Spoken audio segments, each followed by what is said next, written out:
Thanks to Elon Musk and Tesla, the transition to a sustainable energy future is well on its way. Lots and lots more to do, of course, but at least the snowball has started. Today, we have a guest with us who's at the forefront of shaping the future of transportation and clean energy. Auke Hoekstra is a prominent researcher and innovator who's dedicated his career to pushing the boundaries of what's possible in the world of electric vehicles and sustainable transportation solutions.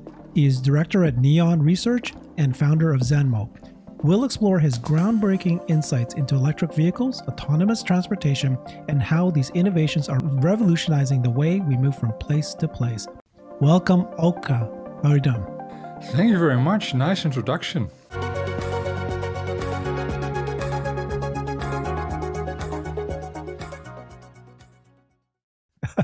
I appreciate you. I've been following you for quite a long time. You've become quite a credible researcher. You've also been predicting the future a number of times. Why don't we start off with Tesla? Did you see that happening? I think you were certainly one of their early proponents for Tesla. And then tell me about kind of the impact you think Tesla has had in sustainable energy. Yeah. Well, I've been predicting that electric vehicles would be the next big thing and would completely take over the mobility space. So that's a prediction about 15 years old that I made, and timeline not that bad. It's very hard to say what companies will be at the forefront, but yeah, for me it was pretty clear it was pretty clear that Tesla was doing smart things. So I always remember that Elon Musk said when I started Tesla, I thought there was a 90% chance that we would go bankrupt. So yeah, I never thought in the beginning, I'm 100% sure that Tesla will make it. But they were doing exactly the smart things. And when the Model S basically came along and it worked out fine in the end, I was pretty convinced that they would make it. So I still remember that everybody was going berserk at a certain moment when Tesla had financial problems, they said, when the Model 3 had to come into production. They showed Elon Musk burning money.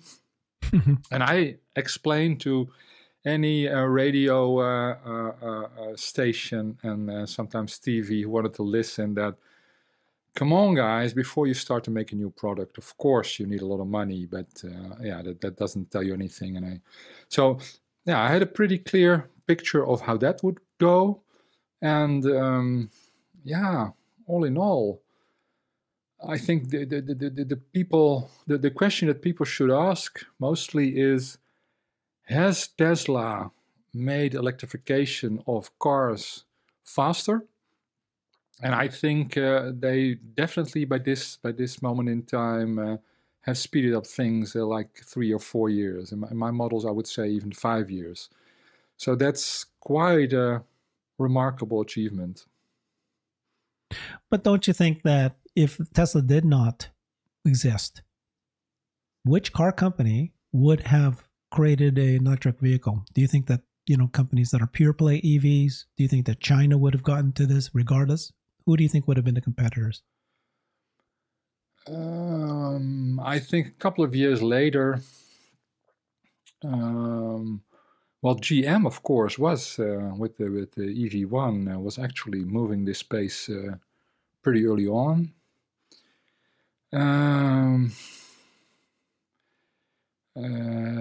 Nissan was not waiting for Tesla. Nissan Leaf, not a great car.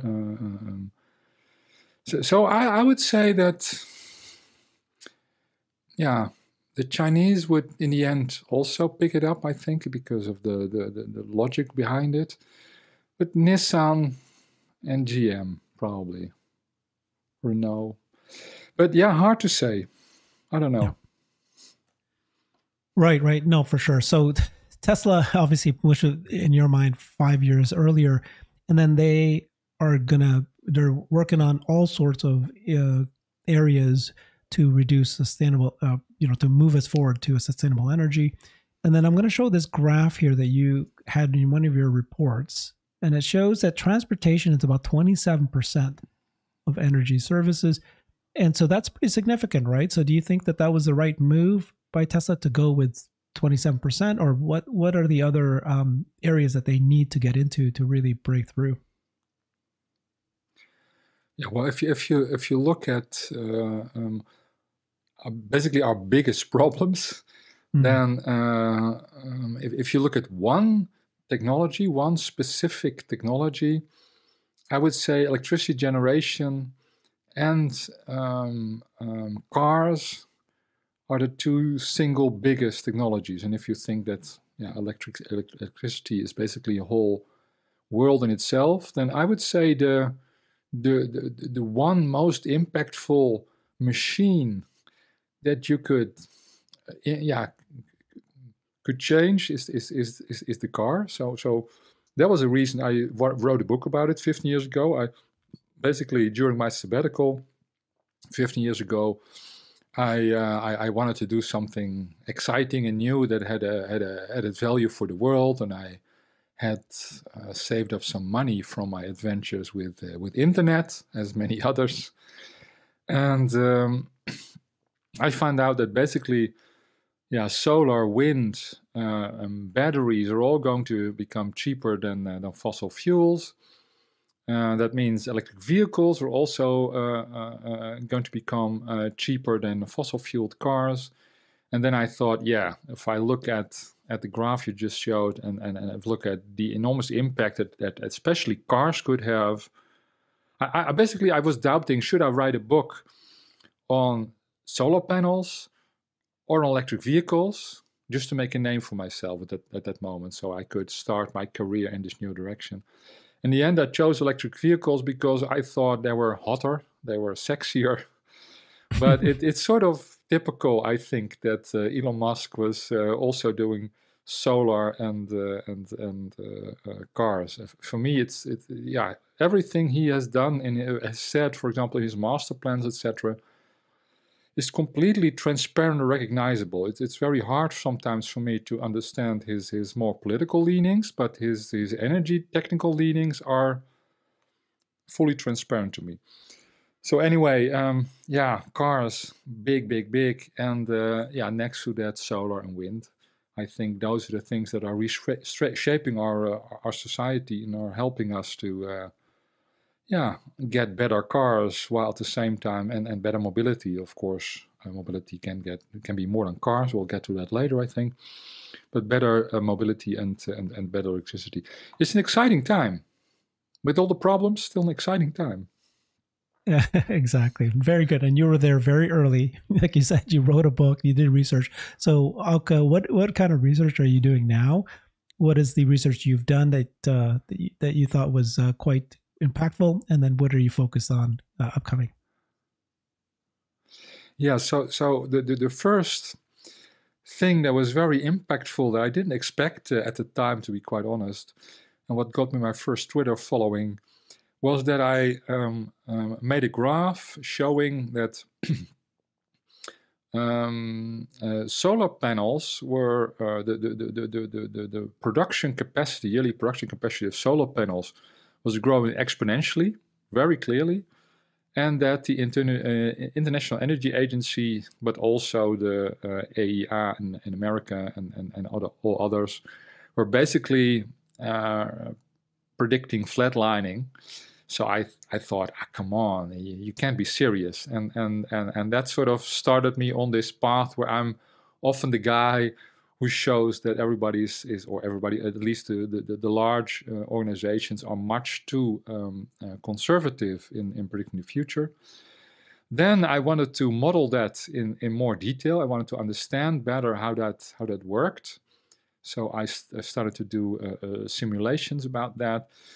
And in the end, that became my research. It became a large research project that you already mentioned, Neon Research, where we basically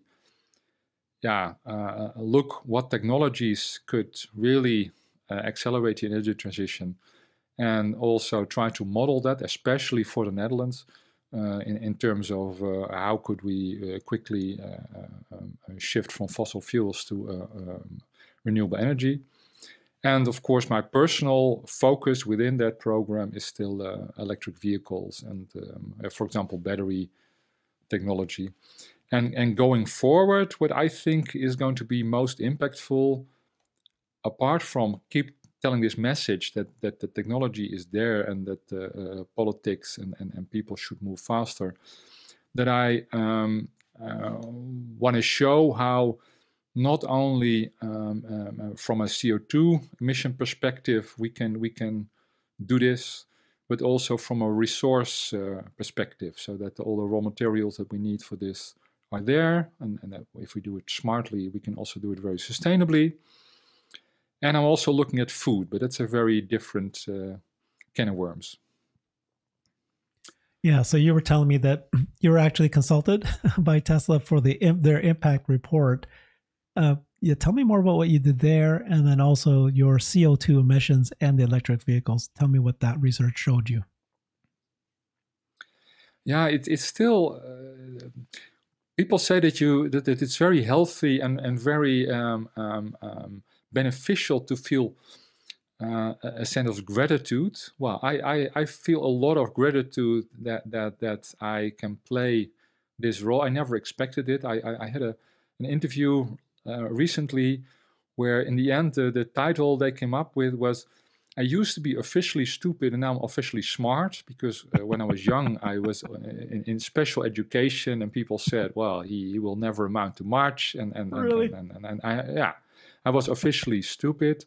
Yeah, it was at that time my parents always told me, well, doesn't matter, even if you cannot finish any school, we'll still love you, you know. But in the end, this is where I went. And so it's still very strange for me that the guy who is in charge of the impact report is apparently a fan. That's what he says to me.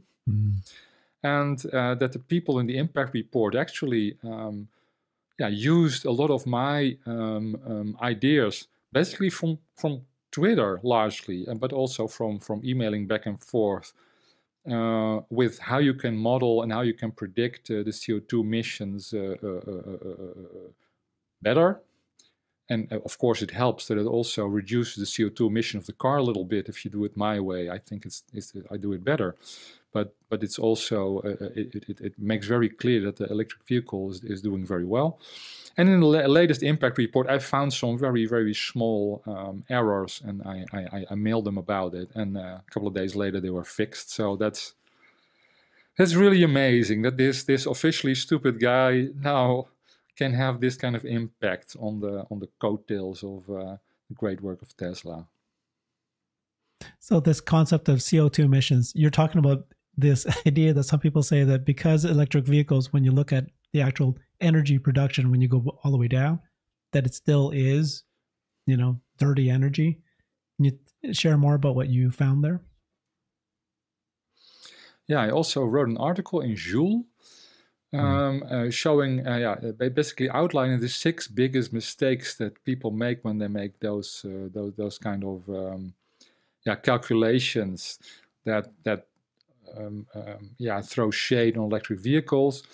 One of the most important things that you have to take into account is that the electricity grid is getting cleaner over the lifetime of your vehicle.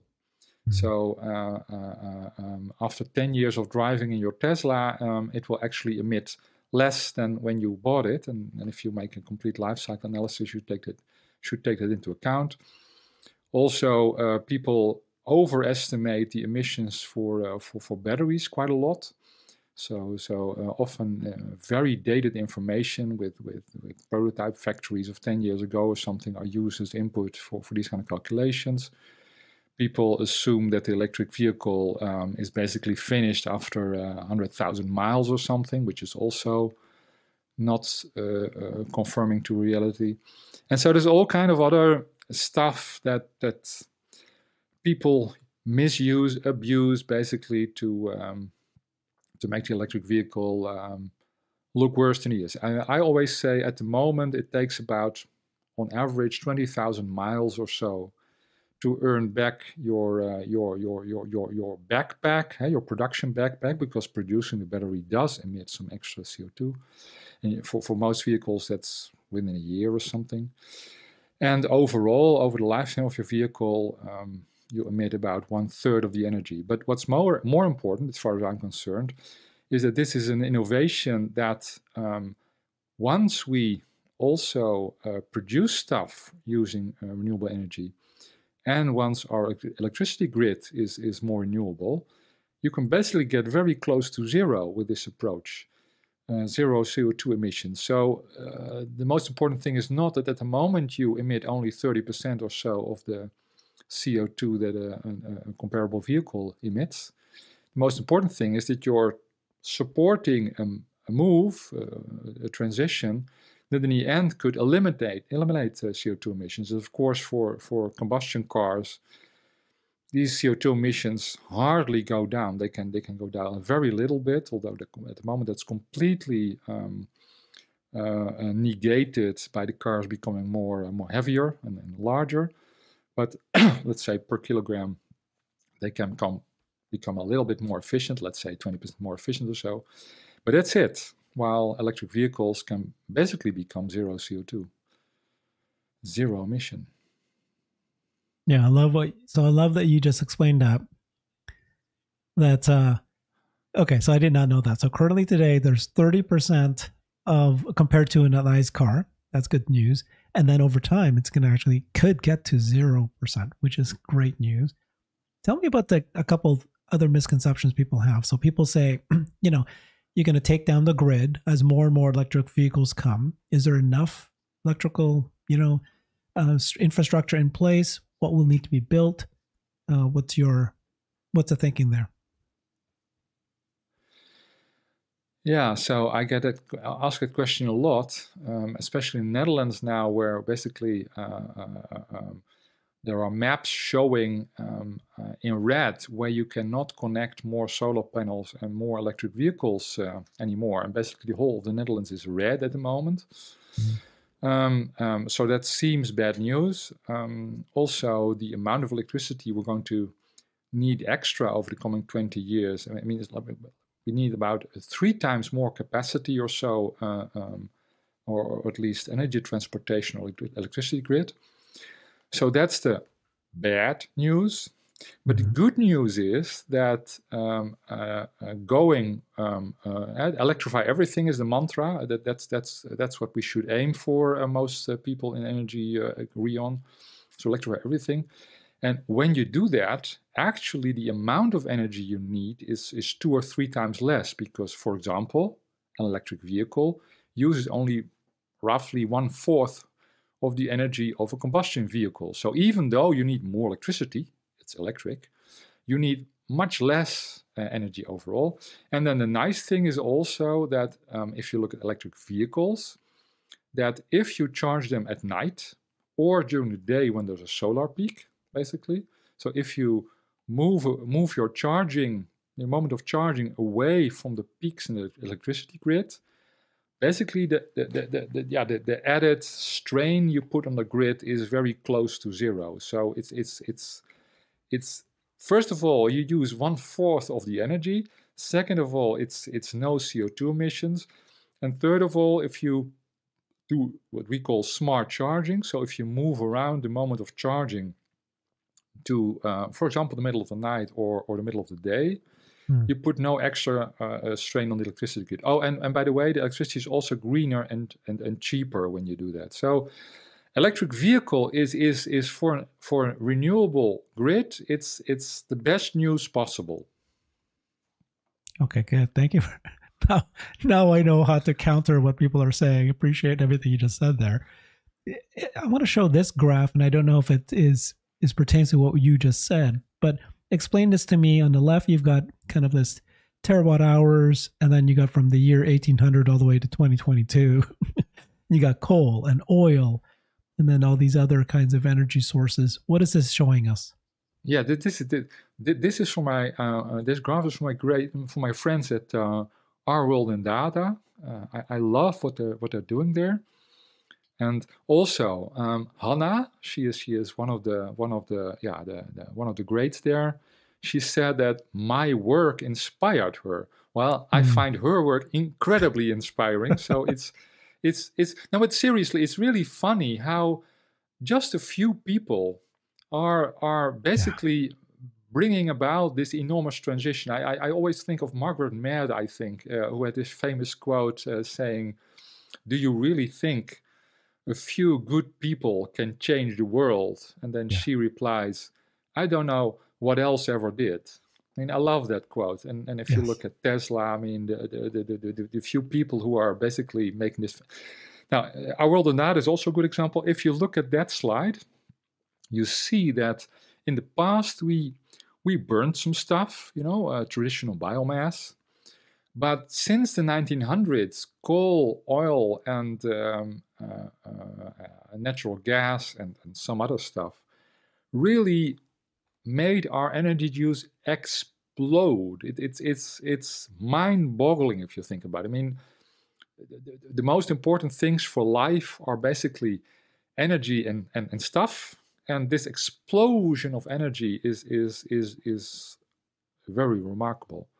And now in let's say 20 years, 30 years, maybe 40 years for some areas that's still at the start of the development, we have to throw away those fossil fuels entirely.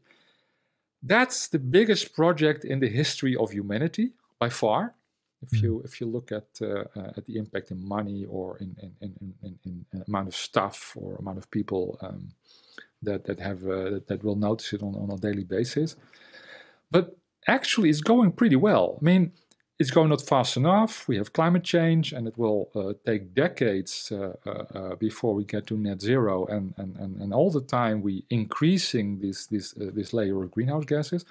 But still, we're in the middle of the biggest project in the history of the human race. And as you just showed, about 30% of emissions is related to transport. Very large part of that comes from cars. And when we make them electric, that's really more than a drop in the bucket. That's really a big change. So I think it's good to sometimes, when we look at all the problems that we encounter, to look at the big picture. Elon Musk would say first principles, and then, let it sort of internalize that what we're doing is huge. I honestly believe that 50 or 100 years from now, people will say, yes, this was a generation that did what needed to be done. A little bit late, but they did it. And we are part of this, Herbert. We are part of it, and well, you're the one individual that's doing more work. I'm just more of a consumer of the energy.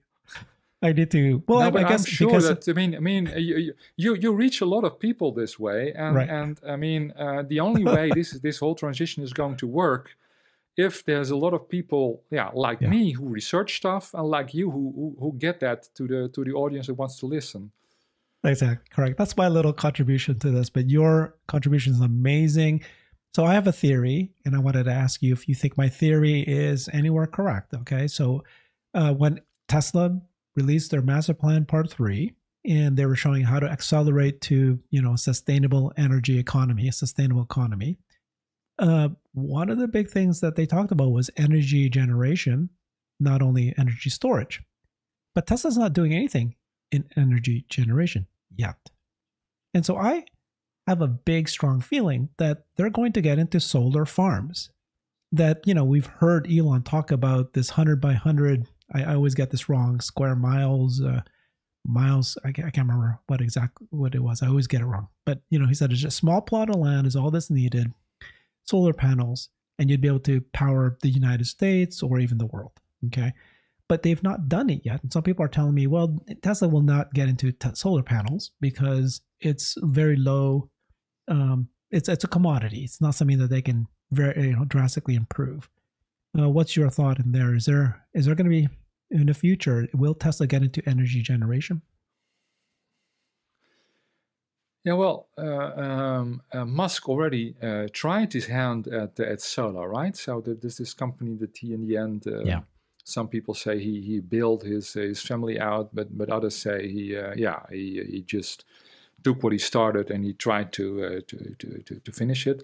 But I mean, solar has always been a focus, I think, of Elon Musk, and for good reason. As I said, I was doubting, should I write my book about solar panels or about electric vehicles when I tried to make the first splash in this new space. I do think that if I read the leaves, Tesla will try to create some solar farms, especially solar farms and maybe also wind farms or mixed farms close to charging infrastructure that they own, to be able to say, look, this is how you should do it.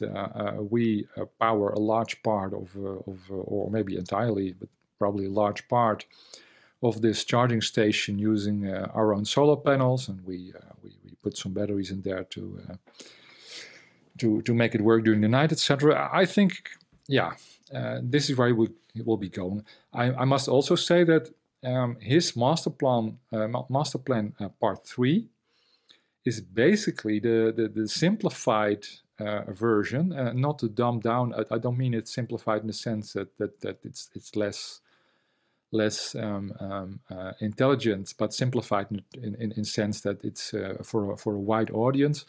The simplified version of the kind of energy modeling that I do with Neon Research, and that, for example, my friend Christian Breyer is doing for the entire world, showing that renewable energy can really displace fossil fuel in its entirety.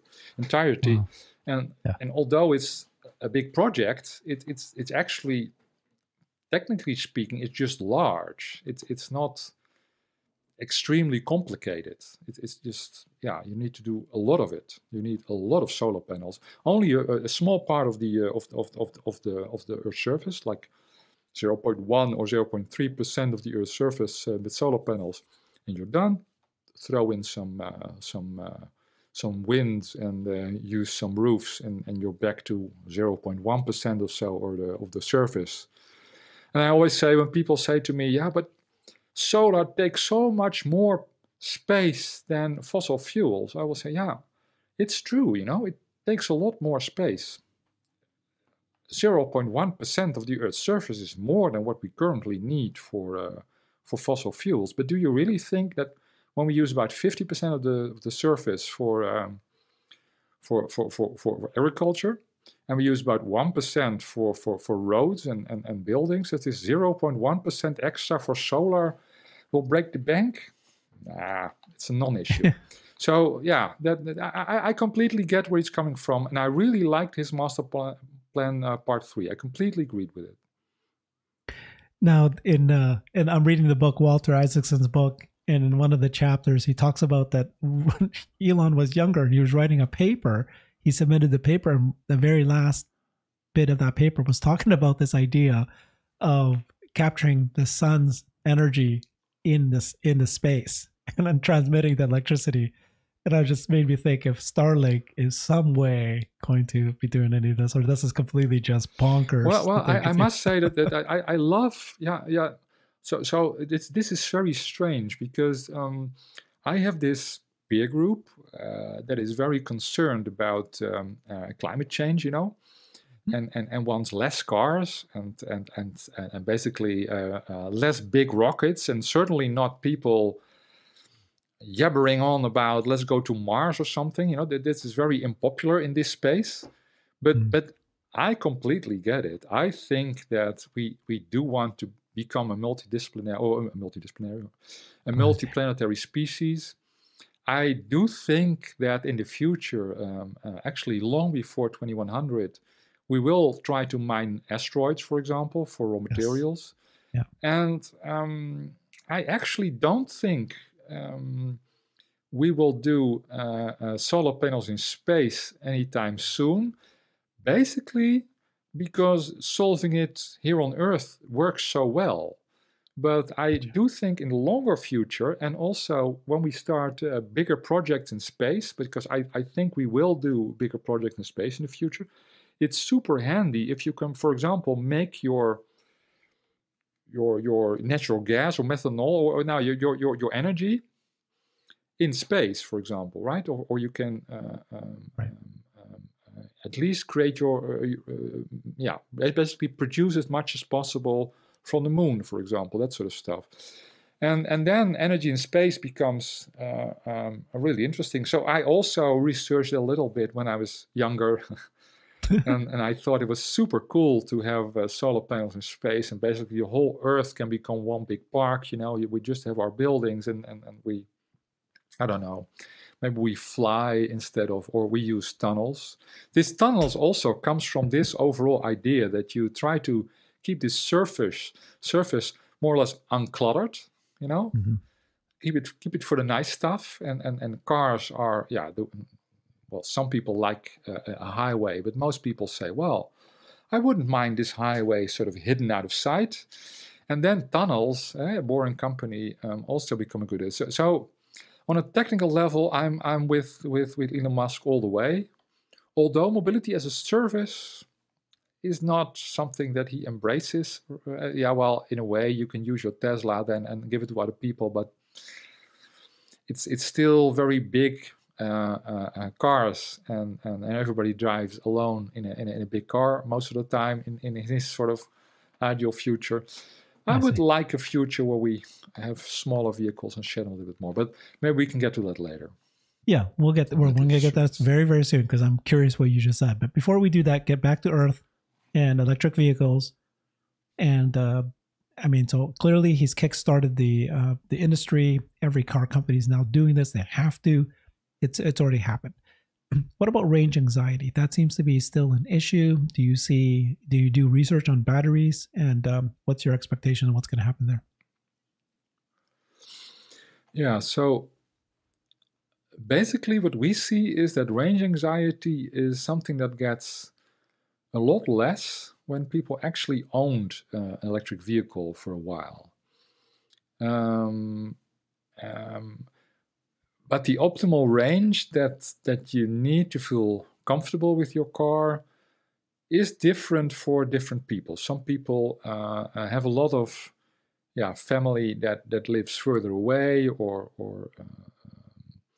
they love to make weekend trips, or they love to go somewhere while they're towing a big boat or whatever.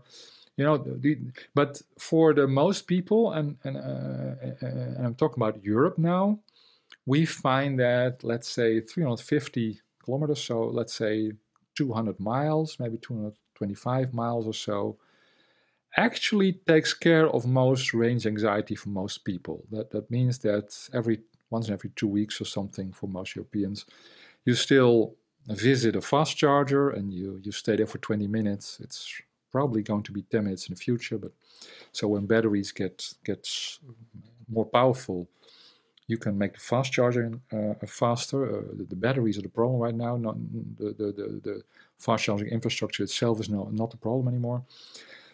So what I see is that most of all, people are going to learn that you don't need 500 miles of range or even 1,000 miles of range to be comfortable with the car. That's simply nonsensical. So that's the first learning experience that we need. On the technology side, so that's not learning of people, but learning of the technology, the batteries will become a little bit lighter. On average, they become about half as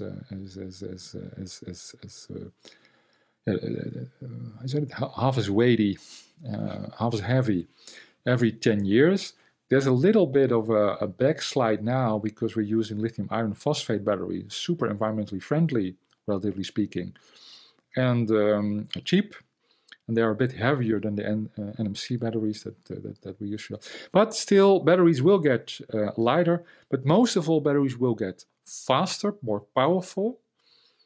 And that will mean that basically charging them up will become so quick that it doesn't bother us anymore. So that's my prediction. And also, if you looked at the last battery day of Tesla, they basically had this great that they showed that this is going to be a little bit technical, but that the pouch cells and that they use inside of cylindrical batteries. So basically you have a very long, very flat pouch that's rolled up, and that's what makes a cylindrical battery. And instead of basically tapping the power on the long ends of the pouch, they had the electrodes on the total over the total length on the top and on the bottom, which means that the path length of the electrons in the cell is much shorter, which means that the power of the cell becomes much greater. Long story short, they had a super inventive thing that basically will make charging 6 times faster, they predicted. And yeah, this is going to take care of range anxiety in a technological sense, I think. Yeah, can't wait for 4680s. So I believe you've done research on vehicle to grid, this technology. Just curious how you think that that's going to happen. Tell me more about how that's going to impact the EV owners, the energy grid that we talked about earlier, and how is it going to roll out? What's going to take for it to become wider adoption? Yeah, I love vehicle to grid. When I started writing about electric vehicles, everybody thought, yeah, but the batteries will degrade too. So let's first say what vehicle to grid is, right? It's that you use your car to basically to uncharge your car battery onto the electricity grid, so that you basically make your battery empty instead of full using the grid. And then at a later time, you charge your battery full again, and that way you can basically use the battery of your car as a battery to make the electricity grid stable, and to basically buy electricity when it's cheap and sell it when it's expensive. And when I started, everybody thought it's never going to happen because car batteries will degrade too quickly. But one of the biggest advances that many people haven't noticed so much is that batteries last longer and longer and longer and longer, and there's no end in sight there. It's going pretty quickly, and basically there's no reason why a battery couldn't last like 3 or 4 times longer than it currently lasts, and it's already outlasts the car by a big margin. And apart from that, we also found, we didn't know that in the past, that when you very slowly, at a speed that your car likes, discharge your battery, and if you recharge it not too fast at the speed your car likes, that has to do with keeping the temperature at a range that the car likes, and going slower when the battery is almost full, for example. When you do that, then actually having your car a little bit emptier overall, so having the battery discharged, most of the time, makes it last even longer. It's a small difference, but the whole idea that vehicle to grid destroys your battery is completely, a decade ago. So this means that I expect that in the future more and more car companies will produce cars that can also discharge.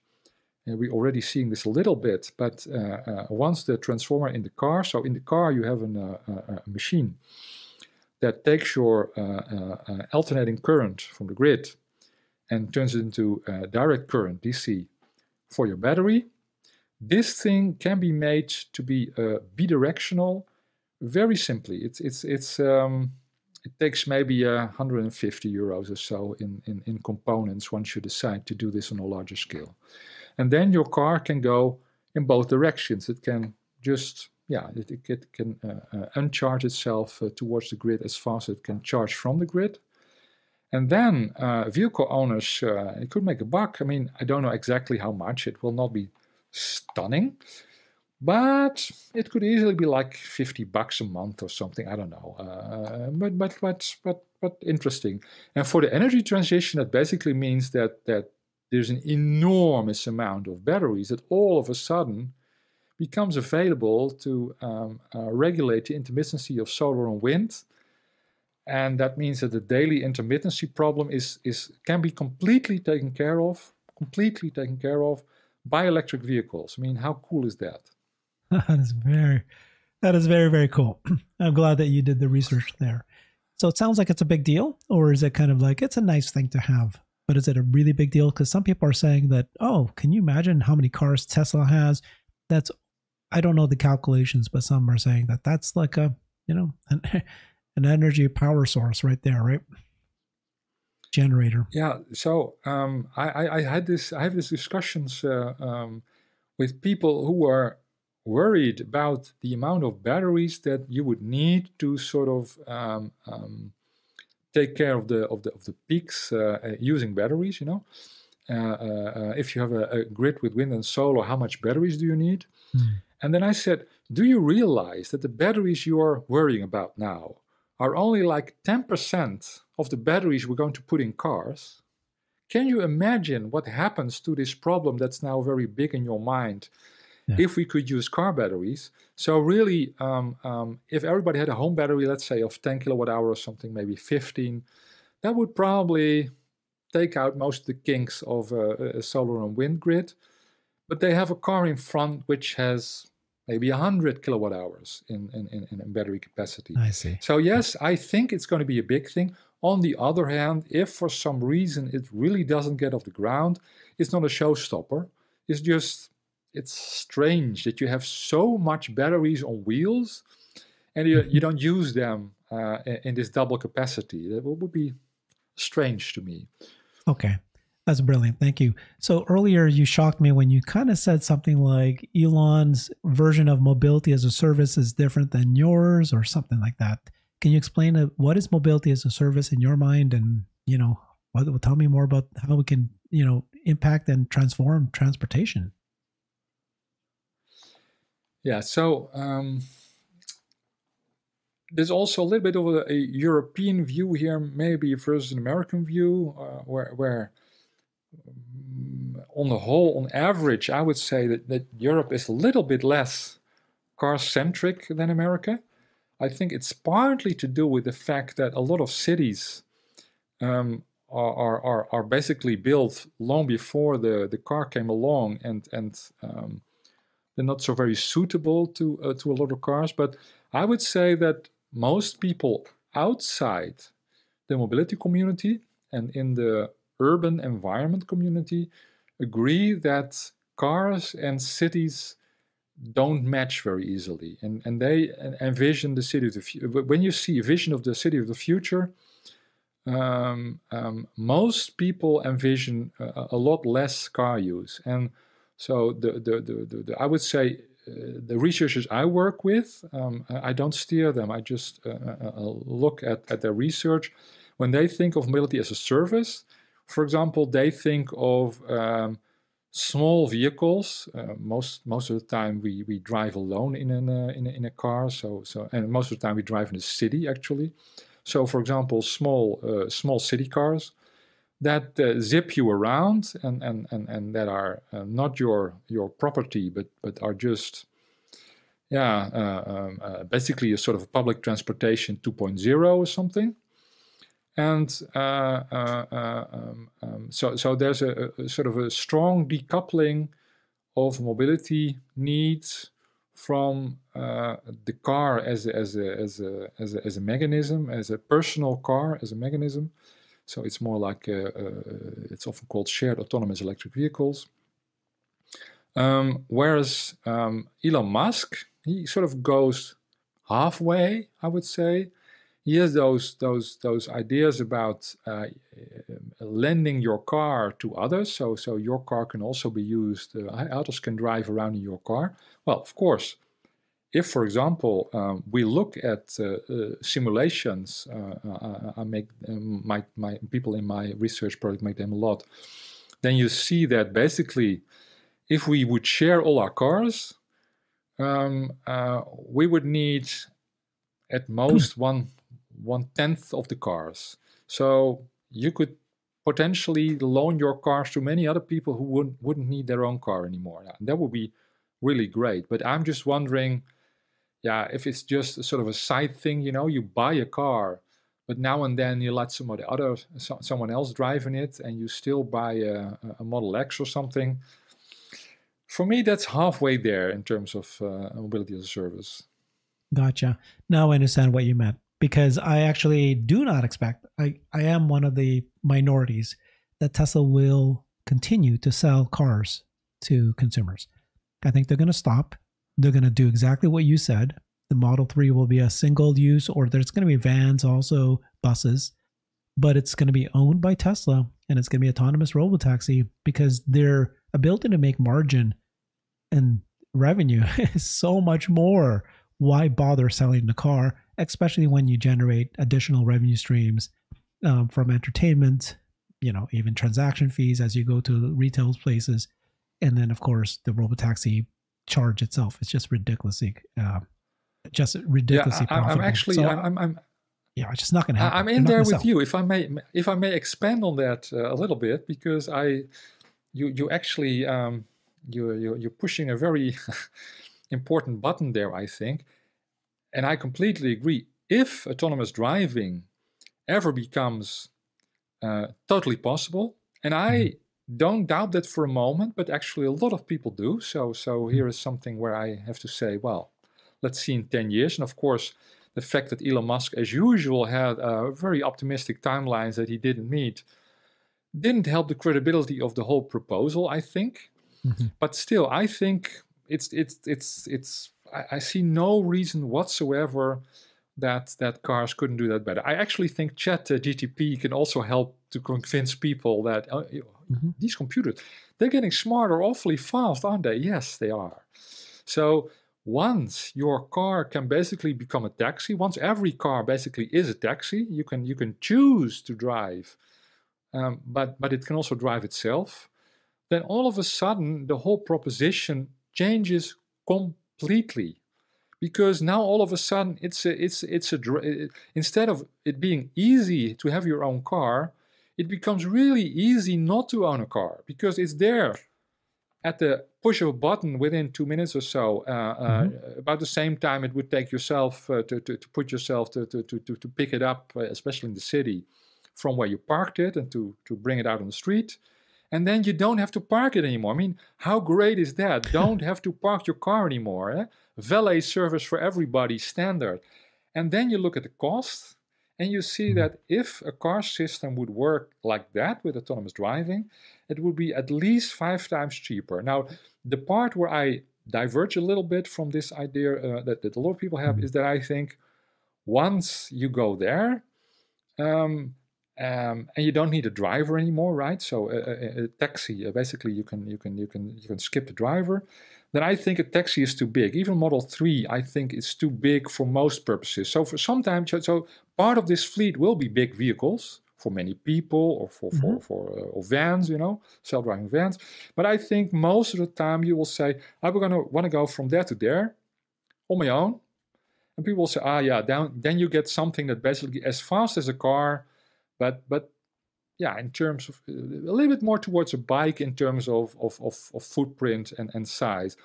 And I think cities will then adapt to that sort of possibilities, and Mhm. basically say this whole neighborhood, these small vehicles are super welcome.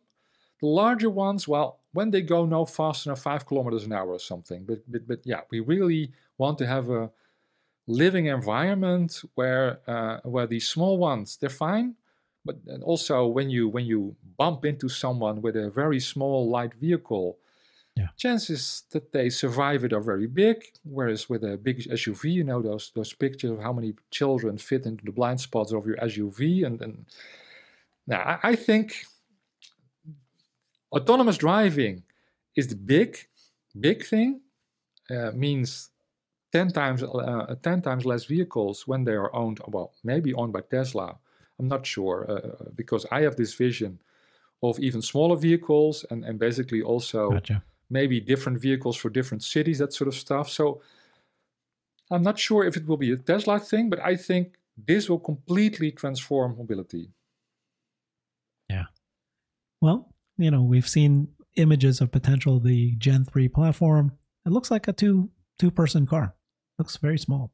Some people even thought it was a three-wheeler. So you must be pretty excited, pretty happy, the progress that you're seeing right now in sustainable energy acceleration. Do you think that it's going along in the path that you wish? What are the emerging technologies that you're keeping an eye on, and what do you think about the future?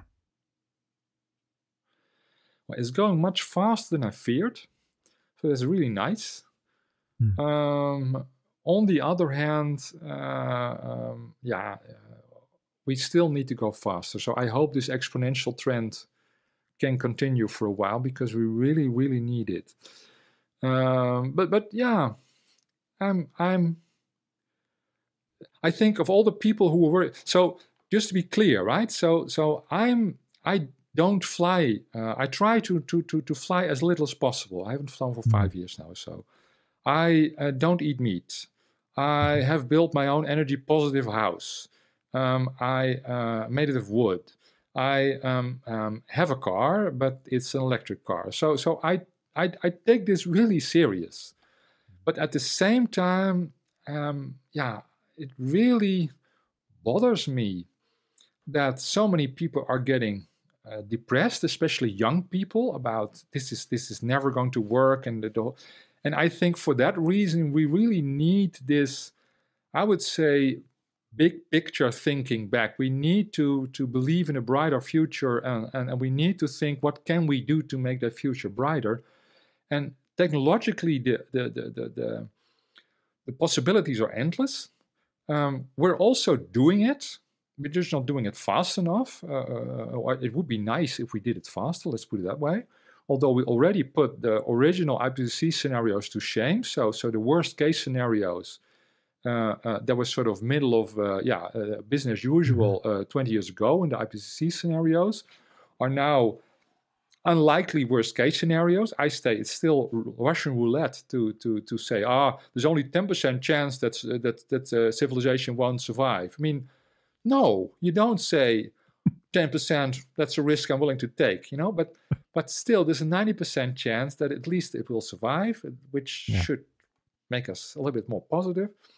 So I think what will happen is that solar and wind will keep growing exponentially, and people will keep saying it will not grow exponentially for another 5 years, and then they will throw in the towel, and we will finally see S-curves, and will still go faster than people think.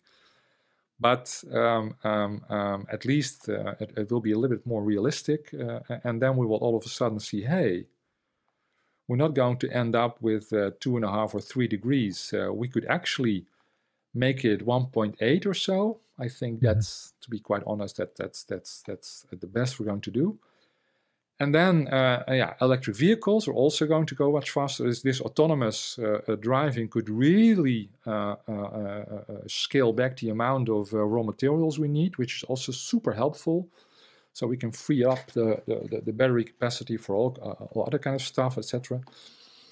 And then I really honestly think that by 2050 or so, we will be making plans like we will have this overshoot into 1.8 degrees or so. But what temperature do we want to end on in 2200 or so? Are we going to make it 1.3 degrees or 1 degrees or 1.5 degrees? Actually, I think that we will not get lower than 1 degree if we can choose, because actually 1 degree is 1 degree hotter is not that bad in many respects. So I look forward to, when I'm old and gray, seeing people bicker about exactly how they want to shape the future, how they want to shape this planet, instead of being depressed and sad about that it's all going to hell in a handbasket. But at the moment, we're still part of the 6th mass extinction, and a lot of stuff is going wrong. So let's not. Well, you've done a great job moving us forward. Tell me about what project you're working on right now in the next 6 months, a year. Okay, my biggest project, I don't know if everybody's who's listening to this interested in it, but you're asking. the biggest project is that I want to create an institute that basically takes this kind of exponential thinking into solutions forward. So basically a follow-up of my current research initiative, but with a lot of lessons learned. But one of the things I want to focus on is food. Because if you look at biodiversity impact, for example, and land use impact, basically I think CO2, we're going to manage that. And basically predicting what we will do to manage that is going to be a little bit old-fashioned, I think, in 5 years from now. Everybody will sort of know it. And I probably will be talking about it for another 10 years or so to actually increasing group of people who's saying like, oh, really? But it will not be new to anybody who knows things anymore. But I think in terms of food and, for example, solar foods, that sort of stuff, that's even, if you think about it, even more out there in many respects than solar panels in space. That we can use solar energy directly and basically use air, things that are in air or things that are freely available without attacking nature or without needing more space, and turn that into something that tastes even better than meat and current meat. I mean, I think that will free up, if we do it right, so many rainforests that's something I really want to focus on more. I love it. I have another prediction then. My other prediction is that Elon, if not Tesla, will get into food. They need to consider this. But really, he's already into Neuralink. Yeah, he's already into space. Do you think he will also go into food? Well, maybe. Yes, of course. I mean, people say this, and then like, why don't you go back and look at the last every 2 years? There's always a brand new company that he launches. What makes you think he's going to stop launching new companies? But he's going to do food. So Master Plan Part 4 will be food. I don't know if it's Tesla, right? Because it's got to be part of Mars, right? How do you create food? He has given a lot of thought in terms of solving world hunger. Actually, if I can jump in, I mean, this is too great to pass up as an opportunity, because that's the way I look at it, actually, is that Mars is the greatest incentive to look at life on Earth and see how can we do it better here. Because when you look at Mars, all of a sudden you think, my God, we have it this is so precious, this is so special. And then when because you want to go there anyway, because it's cool and because you want to be a multidisciplinary species, multi-planetary species. So then when you think, okay, so how would it work on Mars? You're challenging yourself to, it's like the Formula One for cars. It's not working anymore, but they always say that these kind of great challenges, they bring out the best technology that goes mainstream. I think in terms of food, Mars research could be one of the things that really brings this alternative meat, for example, meat replacement, that sort of stuff, forward faster. And he's already fully into that, of course, Musk. Yeah. So who knows? Maybe I hadn't actually thought of it like that, but yes. Oh, for sure. Maybe I should let you know, but I was at Giga Texas last year when there was an opening party, and I was at the secret party, and I had a chance to speak to both Elon and his brother Kimball. And the question I asked Elon was, using first principles, what is the first principles thinking about solving world hunger? And he went on talking about that there's actually no issue with, there's no calorie deficit in the Earth. It's about, distribution and getting at the right place, right time. Then I talked to Kimball, as you know, his entire career spent on food. And I asked them, are you and your brother working on solving world hunger? And he gave me a definitive yes. So that's why it makes sense that there will be something that they'll announce. Anyways, just something to think about. And so when you're doing your research on this, it will come and you'll see it'll fit perfectly nicely with their next venture. Well, Auke, thank you so much. Really appreciate this. This was illuminating. I really appreciate and respect you for the work you've done, and you've moved the needle forward. Please follow him on Twitter at Auke Hoekstra, AUKEHOEKSTRA, and he's got his website at neonresearch.nl, and he's also the founder of Zenmo.com. And I'll put all that in the links. Thank you so much, Auke. Appreciate you. Thank you so much, because getting the word out there is just as important as doing research. So thank you so much. Thank you. Appreciate it too.